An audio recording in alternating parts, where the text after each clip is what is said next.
Hello बच्चों, स्वागत है हमारे यूट्यूब चैनल फिजिक्स विद के उत्तम में। और आज हम लोग 11th क्लास फिजिक्स में द्रव्यमान केंद्र का दूसरा लेक्चर पढ़ने जा रहे हैं। और आज हम लोग पढ़ेंगे कि सतत पिंड का द्रव्यमान केंद्र कैसे ज्ञात करते हैं। सतत पिंड से मतलब यह है कि जिसमें जो द्रव्यमान है वो कंटिन्यूअस हो। सतत मतलब कंटिन्यूअस हो, बीच में ब्रेक ना हो। तो ऐसे पिंडों का द्रव्यमान केंद्र कैसे ज्ञात किया जाएगा। जैसा कि हम लोग जानते हैं कि किसी भी निकाय का द्रव्यमान केंद्र ज्ञात करने के लिए फार्मूला हम लोग के पास था xcm = m1x1 + m2x2 + m3x3 and so on mnxn upon m1 + m2 + m3 and so on mn। ये फार्मूला यूज करते थे। ये फार्मूला तब यूज किया जाता है जब कोई बॉडी है, यदि कोई पिंड है जिसका द्रव्यमान है m1, एक दूसरा पिंड है जिसका द्रव्यमान है m2, एक तीसरा पिंड है जिसका द्रव्यमान है m3 एंड सो ऑन। जितने भी पिंड हैं उनका अगर x कोऑर्डिनेट पता है, ये x हो गया, y हो गया, इसके कोऑर्डिनेट x1 y1 होंगे मान लेते हैं। इसके कोऑर्डिनेट होंगे x2 y2, इसके होंगे x3 y3 एंड जितने भी हैं उनका अगर हमको सेंटर ऑफ मास ज्ञात करना है तो हम लोग कैसे ज्ञात करते हैं। उसके फार्मूला है ये, जिसमें ये एक अलग मास हो यानी अलग पिंड है, कण कह सकते हैं, वस्तु कह सकते हैं। तो ये अलग कण है, ये अलग कण है, ये अलग कण है, उनके कोऑर्डिनेट हमको इस तरीके से पता है। ऐसे इस प्रकार से YCM भी निकाल सकते हैं, ZCM भी निकाल सकते हैं, ठीक है ना। तो ये फार्मूला तब यूज करेंगे जब ये कंटिन्यूअस मास ना हो, यानी बीच में ब्रेक हो, अलग अलग कण रखे हो तब, ठीक है ना। तो आज हम लोग जो पढ़ने जा रहे हैं वो है सतत पिंड का द्रव्यमान केंद्र कैसे ज्ञात करेंगे। मतलब इसका ये है कि अगर कोई हमारे पास रॉड है, कोई क्षण है और उस क्षण का द्रव्यमान केंद्र ज्ञात करना हो तो किस प्रकार से ज्ञात करेंगे। या कोई प्लेट है उसका द्रव्यमान केंद्र ज्ञात करना हो तो कैसे ज्ञात करेंगे, ठीक है ना। या कोई गोला हो, अर्ध गोला हो, पूर्ण गोला हो, बेलन हो, कोई भी हो, मतलब जिसमें मास बीच में ब्रेक ना हो। इसमें सारे देखिए पार्टिकल्स जो है एकदम कंटिन्यूअस हैं, कहीं ऐसे अलग अलग पार्ट नहीं है इसके कि यहाँ टुकड़ा अलग वहाँ टुकड़ा अलग, ऐसा नहीं है। तो ऐसे जो बॉडी होती है उनको कहते हैं कंटिन्यूअस मास डिस्ट्रीब्यूशन बॉडी, यानी सतत पिंड कहलाते हैं। तो उनका कैसे हम द्रव्यमान केंद्र ज्ञात करते हैं, तो हमारे जो बोर्ड के सिलेबस में वो किसी क्षण का द्रव्यमान केंद्र कैसे ज्ञात किया जाएगा वो हम लोग करेंगे, ठीक है ना। बाकी के आपको रिजल्ट याद रखने हैं। हमने सबके रिजल्ट बता चुके हैं कि बेलन का द्रव्यमान केंद्र कहाँ होता है, शंकु का कहाँ होता है, त्रिभुजाकार पटल कहाँ होता है। ये सब हम लोगों ने पिछले वाले वीडियो में डिटेल में पढ़ा है। अगर ये वीडियो पिछला नहीं देखा तो पहले उसको देख लें। आज हम लोग क्षण का द्रव्यमान केंद्र हमको पता है कि बीच में होता है, सेंटर में, इसमें मिडिल पॉइंट में, लेकिन इसका डेरिवेशन करेंगे कि सेंटर में होता है कि नहीं होता, ये हमको फार्मूला निकालना है, ठीक है ना। तो सेंटर ऑफ मास बीच में होगा, कैसे ज्ञात करेंगे ये आज हम लोग सीखेंगे कि अगर कंटिन्यूअस मास डिस्ट्रीब्यूशन है तो कैसे ज्ञात किया जाएगा। और दो तरीके वाले क्वेश्चन आज हम लोग करेंगे। एक समान क्षण अगर है, ठीक है ना, एक समान क्षण का द्रव्यमान केंद्र कैसे ज्ञात किया जाएगा और असमान क्षण का द्रव्यमान केंद्र कैसे ज्ञात किया जाएगा। तो ये हम लोग बात करते हैं। तो पहले ये जब ऐसा हो तो हम ये नहीं मानेंगे कि इसमें एक कोई पार्ट, जैसे मान लो हम ये कहते हैं कि रॉड हमारे पास है और रॉड को हम छोटे छोटे खंडों में विभाजित मान सकते हैं। तो जैसे मान लिया हमने कि एक खंड हमने ये ले लिया, ठीक है ना, दूसरा खंड ले लिया,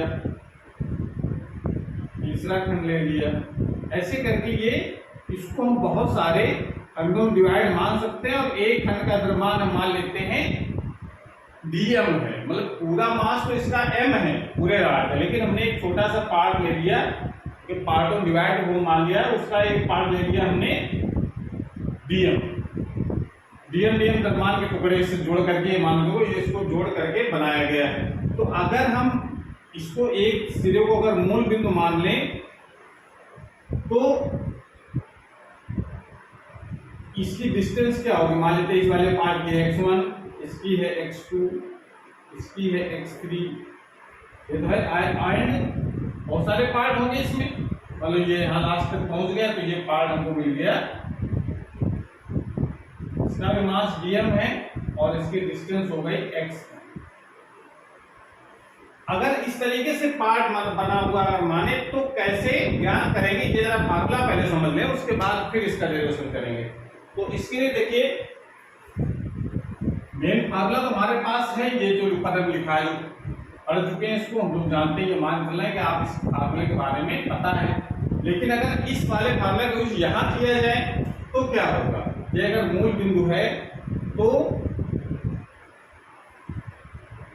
इसका x कोऑर्डिनेट y कोऑर्डिनेट तो होगा नहीं, क्योंकि कार्ड हमने x अक्ष में रखी हुई, x अक्ष में रखी है, मान लेते हैं x अक्ष है ये और ये y अक्ष है, ये मान चलना है। तो x यानी इसका कितना होगा, x कोऑर्डिनेट कितना होगा, y कोऑर्डिनेट 0 होगा, z भी 0 होगा, क्योंकि ये y और z में तो कार्ड हमारी है भी नहीं है।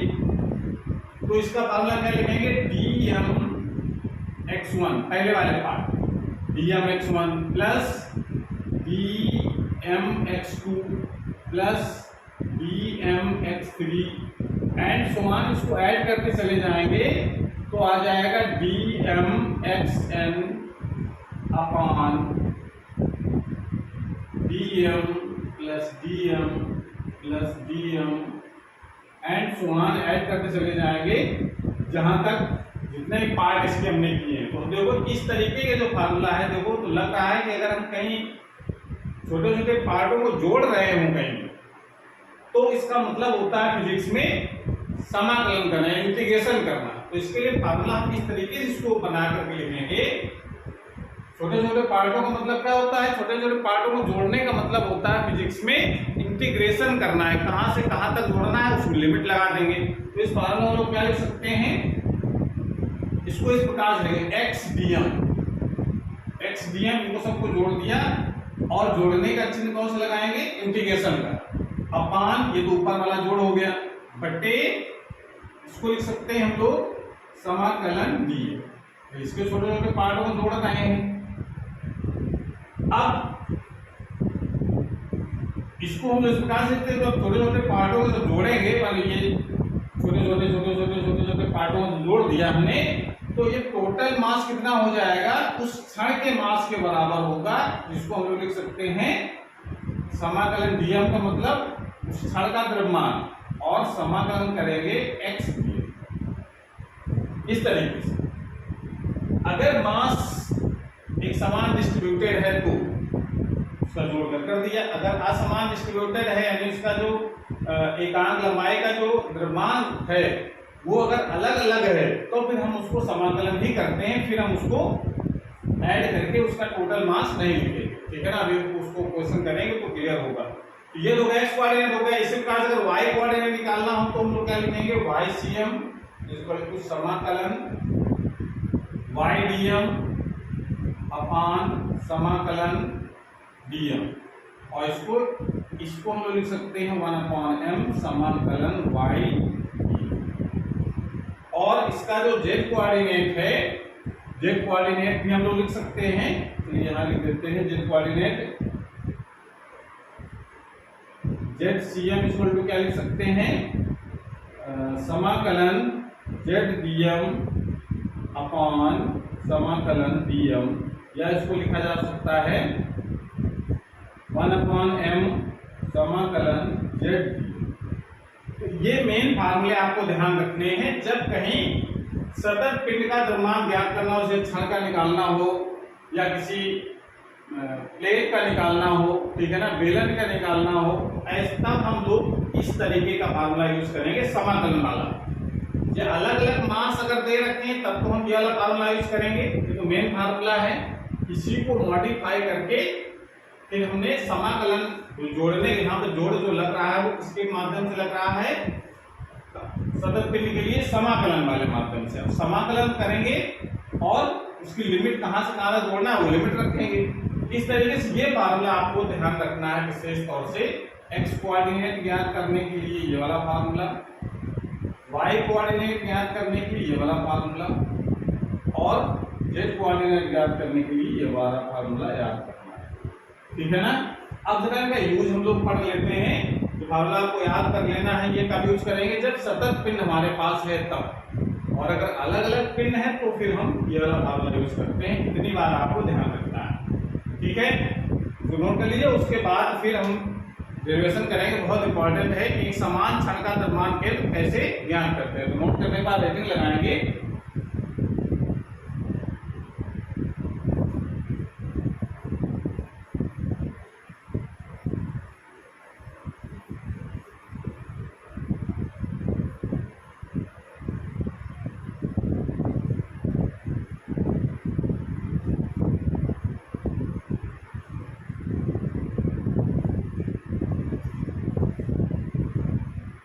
एक समान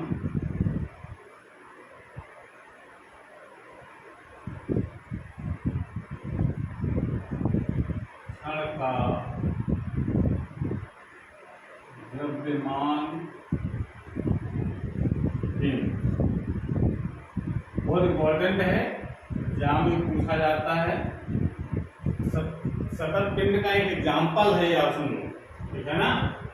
एक समान क्षण का द्रव्यमान केंद्र कैसे ज्ञात करेंगे, तो इसके लिए मान लेते हैं हमारे पास एक क्षण है,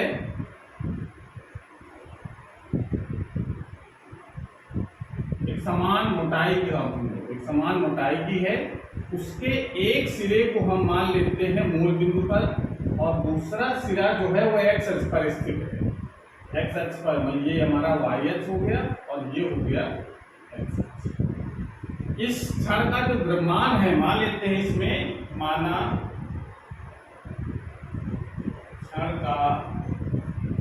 क्षण की लंबाई L तथा द्रव्यमान M, ये हमने मान कर गई। ये टोटल इसकी लंबाई है L और इसका जो मास है वो m है। ठीक है।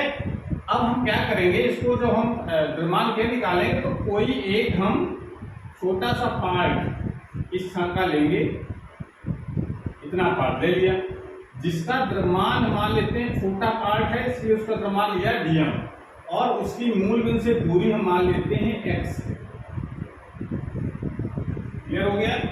तो पहले तो मेन फार्मूला हमारे पास है, इसका अगर द्रव्यमान के निकालना है तो हम लोग फार्मूला कौन ला चुके, एक्स अक्ष में है तो एक्स सीएम केवल होगा, वाई सीएम होगा, जेड सीएम होगा, ऊपर दोनों जीरो होंगे। तो एक्स सीएम इक्वल टू कितना लिखा जाएगा, समाकलन एक्स डीएम अपान समाकलन, ये मेन फार्मूला आपको लगाना है।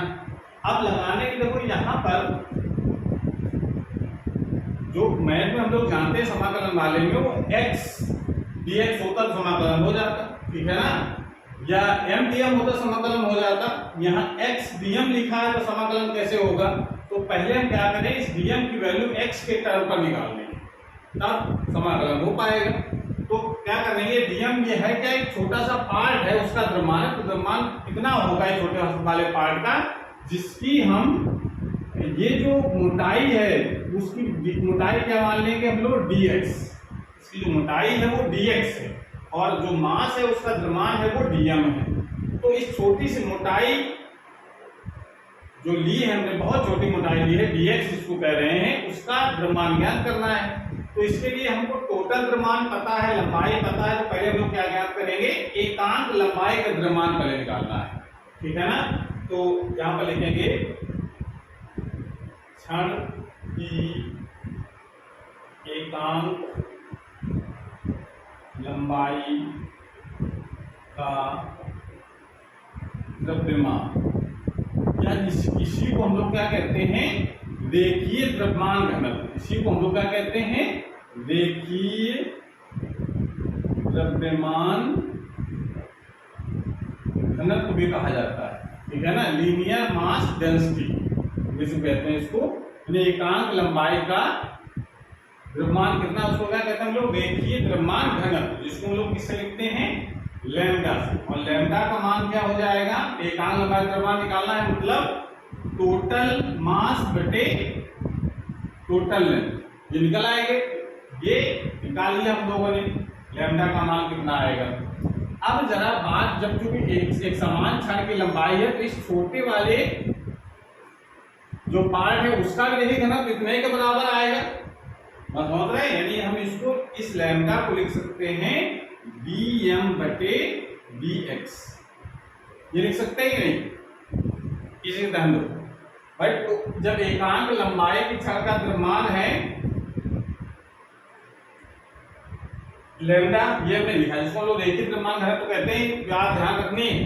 और चूंकि अब टोटल लंबाई के हिसाब से निकाल लिया है, अगर हमने छोटे से पार्ट के हिसाब से निकालें वो भी इसका रैखिक घनत्व तो सेम आएगा, क्योंकि हमने एक समान छड़ का द्रव्यमान ही लिया है, ठीक है ना, एक समान छड़ ही ली है, इस वजह से चाहे जितने पार्ट का निकालो रैखिक घनत्व जो है वो उतना ही आएगा। तो इसको इस प्रकार से लिख सकते हैं। यहां से जरा dm निकालो, कितना आएगा, dm बराबर लैम्डा dx, ये हो सकता है, या जरा लैम्डा का वैल्यू लगा दो, ये हो जाएगा m/l और dx, ये लिख सकते हैं इसे। आप दूसरी बात हम समझो इस तरीके से, ये अगर क्लियर ना हुआ हो तो देख लीजिए, बहुत तरीका है समझने का। ये एकांक लंबाई का द्रव्यमान आ गया, अब इतनी लंबाई का द्रव्यमान निकालना है। भाई एकांक लंबाई का द्रव्यमान कितना, m/l, तो dx लंबाई का कितना द्रव्यमान होगा, तो dx लंबाई का द्रव्यमान कैसे रैखिक नियम लगा के निकाल सकते हैं कि चूंकि l लंबाई का द्रव्यमान m है तो एकांक लंबाई हो जाएगा m/l, तो एकांक तो dx लंबाई कितना होगा, dx से मल्टीप्लाई हो जाएगा। समझ नहीं है, मतलब जैसे अगर टोटल लंबाई इसकी दे रखी है l और मास उसका दे रखा है m, तो एकांक लंबाई का द्रव्यमान आ गया m/l, ये निकाल लिया। जब एकांक लंबाई का द्रव्यमान जब पता चल गया, यानी 1 मीटर लंबी छड़ का द्रव्यमान m/l, 2 मीटर लंबी छड़ 2/l, 3 मीटर लंबी छड़ तो 2m/l, 4 मीटर है तो 4m/l। ऐसे अगर dx लंबाई की छड़ है तो dx m into m/l, वो आदमी लिख सकते हैं हम लोग, उस तरीके से भी निकाला जा सकता है। तो dm इक्वल टू लिख सकते हैं, चाहे वो लैम्डा dx लिखो चाहे m/l लिखो, लैम्डा की वैल्यू हमने लगा दी। अब जरा इस वाले फार्मूले का यूज हम, इस वाली वैल्यू का हम यूज यहां पर करेंगे ऊपर, तो रखो इसमें, इसको हम इस तरीके से भी लिख सकते हैं। चूंकि ये एक समान द्रव्यमान की छड़ है तो इस वजह से इसको हम लोग इसको टोटल जब जोड़ेंगे तो ये तो हो जाएगा 1/m और समाकलन x dm, ऐसे लिख सकते हैं इस फार्मूले को। अब जरा ये वैल्यू यहाँ पर रख दो, x dm का मान कितना हो जाएगा,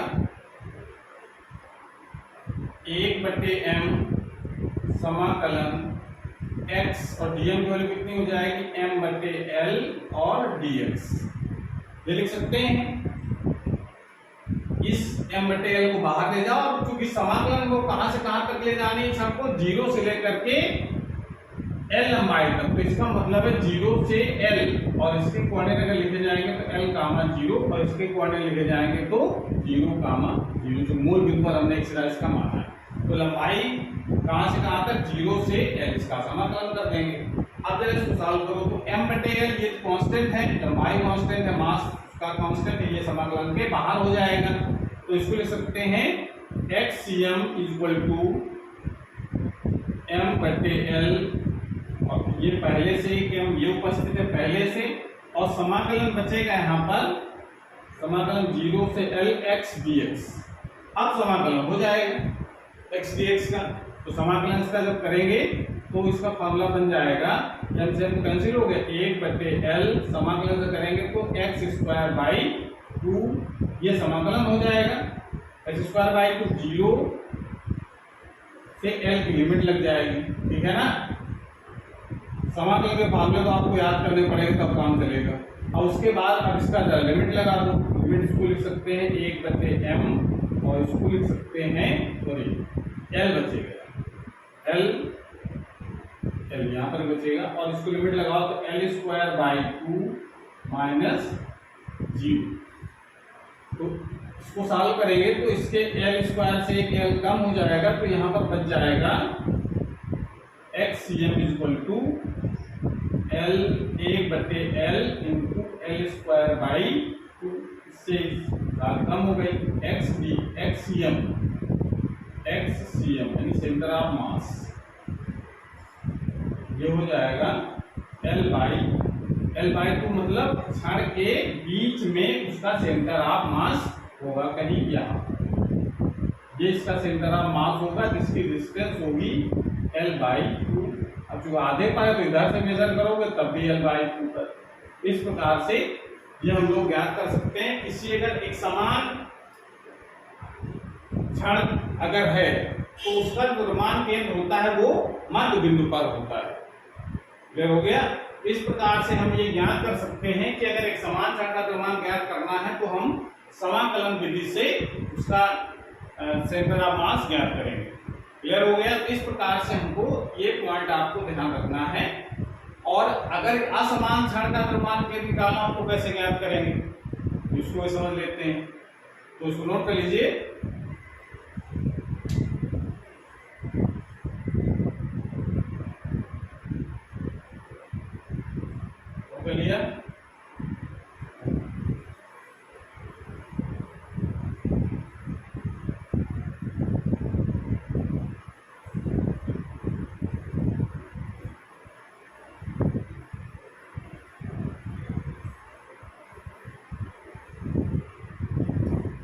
अगर असमान क्षण है, असमान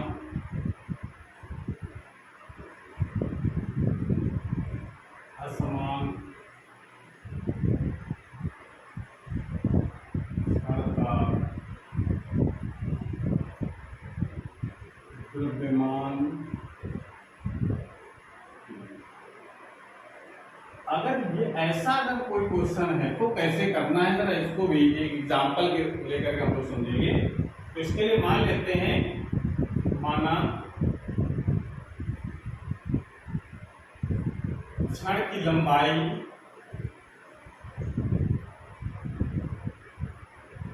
लंबाई L तथा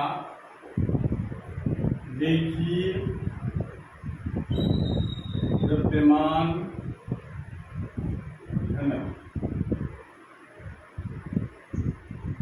तो लैम्डा बराबर है 2x। वहां पर लैम्डा का मान कांस्टेंट था, यहां पर x का मतलब है लंबाई पर निर्भर करता है। तो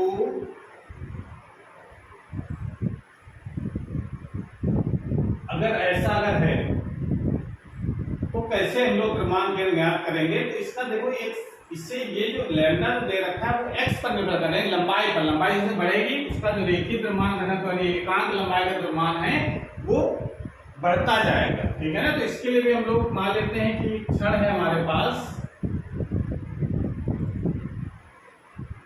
और उसका एक सिरा मूल बिंदु पर है, दूसरा जो सिरा है वो x अक्ष पर इस प्रकार से रखता है। ये x अक्ष है और ये y अक्ष।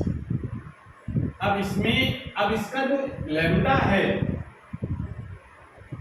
वो 2x। ठीक है ना? क्वेश्चन का लिखा और चलो उस क्वेश्चन बना लेते हैं हम लोग। क्षण की लंबाई L तथा रेखीय घनत्व 2x है, तो क्षण का द्रव्यमान केंद्र ज्ञात कीजिए। ऐसा क्वेश्चन तब समझ में आएगा क्या करने हम लोग जा रहे हैं। एक ऐसा क्वेश्चन है तो उसके लिए देखो इसका सोल्यूशन हम लोग कैसे करेंगे। इसका तो जो दे रखा है लैम्डा वो है 2x। लैम्डा मतलब एकांक लंबाई का द्रव्यमान कितना है। वो देखिए एकांक लंबाई का लंबाई बढ़ने पर बढ़ता है, जब x यानी ये जो 0 0 है मूल बिंदु पर है और ये सिरा जो है वो L इंटू 0 पर है। तो अब L 0 पर है, तो अब जरा x की वैल्यू 0 होगी, यानी लंबाई एक सिरे की बात करेंगे तो वहां लैम्डा कितना होगा 0। जैसे जैसे लंबाई बढ़ेगी x बराबर 1 रखा तो 2 है, 2 रखा तो 4 हो गया, 3 रखा तो 6 हो गया। ऐसे इसका जैसे लंबाई बढ़ रही है, जैसे एक सिरे से दूर जा रहे हैं, वैसे वैसे उसका जो रैखिक द्रव्यमान घनत्व है, यानी एकाग्र लंबाई द्रव्यमान है वो बढ़ रहा है। ठीक है ना, इसका एक समान द्रव्यमान की एक क्षण नहीं है, उसकी लंबाई के अनुसार उसका द्रव्यमान बढ़ता है। सिर्फ शुरू मान चलो तो शुरू में इसका जो द्रव्यमान है वो यहाँ बहुत नहीं है, ये 0 के बराबर है। और जैसे जैसे हम दूर बढ़ते जाएंगे उसमें जो मास का जो पार्ट है वो बढ़ता जाएगा और लास्ट में पहुंचते पहुंचते ये बहुत डेंस हो जाएगा, यानी लास्ट में ये बहुत इसका घनत्व तो बहुत ज्यादा होगा और ये इस तरीके से क्रम से बढ़ता जाएगा और यहाँ पर बहुत ज्यादा हो जाता है लास्ट में। ये इसका मतलब है। इधर ये समझो कि इधर जो मास है वो बहुत कम है, जैसे इधर जाएंगे वैसे वैसे इसका जो मास है वो बढ़ता जाएगा। ऐसे इस तरीके की इच्छा है, तो इसके लिए इसका जो लैम्डा है वो कांस्टेंट नहीं है। तो अब इसका मतलब है कि जो फार्मूला तो हमको लगाना है, क्योंकि ये भी सतत पिंड का द्रव्यमान है, एक सतत पिंड है, तो उसका द्रव्यमान के ज्ञात करना। तो उसके लिए मान लेते हैं कि इसका भी एक पार्ट हमने ले लिया कण का, इसका छोटा सा पार्ट लिया, मोटाई इसकी है dx और द्रव्यमान है इसका dm और इसकी मूल से दूरी है इस पार्ट की, वो मान लेते हैं x है। तो सेंटर ऑफ मास अगर ज्ञात करना है तो एक्सियम, इसमें भी x पर कोऑर्डिनेट ही रहेगा, एक्सियम इक्वल टू हम लगाएंगे x dm अपान समाकलन dm। ये फॉर्मूला होता है। यहां से dm की वैल्यू निकाली जाए पहले, तो dm कितना होगा, तो dm कैसे निकालेंगे, dm बराबर अभी हम लोगों ने पढ़ा है, dm बराबर होता है लैम्डा इंटू dx। जानते हैं ना, अभी हम लैम्डा का फॉर्मूला लिखा था dm अपॉन dx, जो फॉर्मूला होता है। तो यहाँ से dm इक्वल टू हो जाएगा लैम्डा इंटू dx और लैम्डा की वैल्यू यहाँ पर है 2x के बराबर। तो यहाँ पर हम लिख सकते हैं 2x और dx लिख सकते हैं इसे, ये dm की वैल्यू हो गई। अब जरा इसमें वैल्यू लगाओ यहाँ पर, तो कितना हो जाएगा, पहले इसमें देख लेते हैं, एक्सियम कितना हो जाएगा, एक्सियम इक्वल टू हो जाएगा समाकलन x और dm की वैल्यू है 2x और dx अपान, अब इसको हम, क्योंकि ये dm की वैल्यू x पर निर्भर कर रही है, इस वजह से हम इसको हम जोड़ करके m नहीं लिखेंगे, इसमें यहाँ पर हम नीचे भी हमको समाकलन करना पड़ेगा। dm की वैल्यू आपको रखनी है 2x और dx, यहाँ पर dm की वैल्यू रखनी है, यहाँ पर भी dm की वैल्यू रखनी है, और कहाँ से कहाँ तक हमको x ले जाना है, 0 से लेकर के l तक। तो यहाँ लिमिट लगा देंगे 0 से l की लिमिट, 0 से l की कर सकते हैं ऐसे। अब ये नहीं करना है कि dx से dx कट जाएगा, 2x से 2x कट जाएगा, ये नहीं करेंगे, समाकलन करेंगे।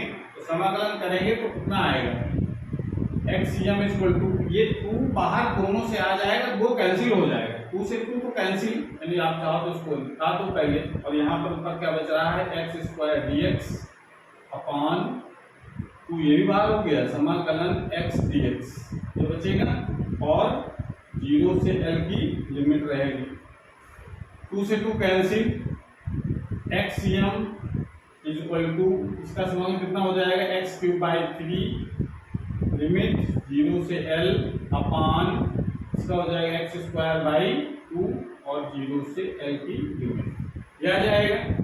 अब इसको लिमिट रखनी है, लिमिट जब रखेंगे ये हो जाएगा l क्यूब बाई 3 माइनस 0, और इसकी लिमिट रखेंगे तो l स्क्वायर बाई 2 माइनस 0, क्या आएगा यहाँ पर, X CM equal to l cube upon 3 into 2 upon l square, ऐसे आ जाएगा।